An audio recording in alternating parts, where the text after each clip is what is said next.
అన్నం కాళ్ళ మీద పడ్డ కూడా నడు అంటే వాళ్ళు మట్టి రెండేం చేస్తాండే ఏ ఒక్కటి పోనీ మాకు ఇల్లు లేదేం లేదు. కొన్ని సంవత్సరాలు అయితే మేము కిరాయికుండా బట్టి మా ఇల్లు గురించి సొంత ఇల్లు గురించి అడుగుదామనుకున్నాం, పిల్లిళ్ళ గురించి అడుగుదామనుకుంటే అసలు కలవనీయలే. ఆయన దగ్గర కూడా పోనీయలే మమ్మల్ని, అసలు దగ్గర కూడా పోనీయలే. ఆయన అసలు ఇట్లా కూడా చూడనీయలే. కథ వచ్చేండు కథ వాళ్ళ సంఘాలు ఆయన పోతూనే ఉండే. ఎవరిని అడిగిండు ఇది మాత్రం మాట్లాడానికి సారు ఒక 5 నిమిషాలు మాట్లాడిపోయాను సార్ అంటే పోలీసు వాళ్ళు నేను మాట్లాడతారా మమ్మీతో నేను అనేబట్టి ఎక్కడ మాట్లాడతాను.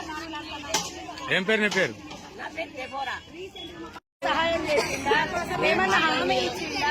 ఒక మాట నోరు కూడా విప్పలేదు. ఆ నోరు విప్పంది ఎందుకు వచ్చిండు, ఎందుకు వెండు కట్ట చూసుడైనా జనాలను చూసే లేదు. జనాల పరిస్థితులు చూడొద్దు. ఇండ్లు కూలినాయి, సామాను అయినాయి, పిల్లలు ఆగమైండ్లు, భార్యాభర్తలు ఆగమైండ్లు, తినడానికి తిండి లేదు. నీళ్ళల్లో 2 రోజులు సావాసం చేసినాం, నిద్రలు లేవు, ఆగారాలు లేవు, పాములు వచ్చినాయి, తేళ్లు వచ్చినాయి, పడి చచ్చిపోయినాం. మా దగ్గరకు వచ్చి ఇది మేము చేస్తామమ్మ సహాయము, మేమున్నాము, మన ప్రభుత్వం మిమ్మల్ని ఆదుకుంటది అని ఒక్క హామీ కూడా ఇవ్వకుండా వచ్చిండు మౌనంగా.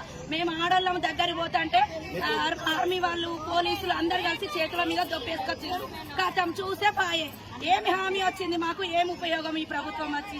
ఇంత హామీ లేదు, ఇంత పనులు లేవు, ఏం లేవు, ఏది చేయలేదు, సహాయాలు లేవు, ఏమి లేవు, ఏ ఒక్క పనులు ఇక్కడికి వచ్చి ఏం చేసి ఎవరితో మాట్లాడలేదు, ఎవరితో ఏమి మాట్లాడలేదు, ఒక్కరితో కూడా మాట్లాడలేదు, ఏమి హామీ ఇవ్వలేదు.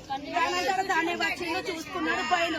ఇది ప్రభుత్వ ప్రయోజనం కోసం తప్ప జన ప్రయోజనం కోసం కాదు.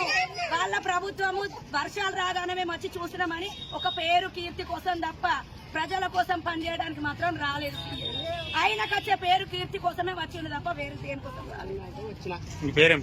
నా పేరు శోభ.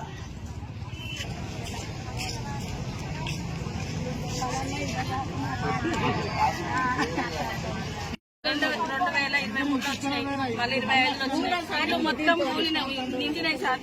మా వస్తువులన్నీ ఖరాబ్ అయినాయి. పోయినసారి నష్టపరిహారం కట్టిస్తా అన్నారు, మాకేం ఇవ్వలే. మాకు కనీసం అన్నం తినడానికి అన్నం అందించింది, అది కూడా రాలేదు మా దగ్గర. ఇప్పుడు అట్నే పరిస్థితి అయింది. ఇప్పుడు కూడా అన్ని ఖరాబ్ అయినాయి, ఫ్రిడ్జ్లు, వాషింగ్ మిషన్ అవన్నీ ఖరాబ్ అయినాయి. ఇప్పుడు మాకు దాదాపు ₹1,00,000 ఖర్చు. ఇప్పుడు సీఎం రేవంత్ రెడ్డి వచ్చింది కదా అమ్మా, ఏం మమ్మల్ని ఏమో మాకు మాట్లాడనీయలే, దొప్పేసి అందరినీ దొప్పేసి మాకు అది వెళ్ళిపోతాను చెప్పుకోవాలి.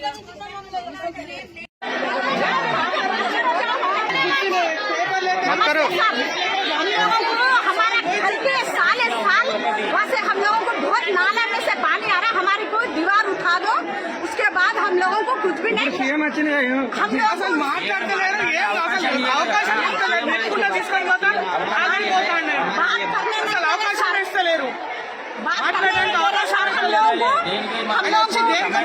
हम ठहरो ना रे.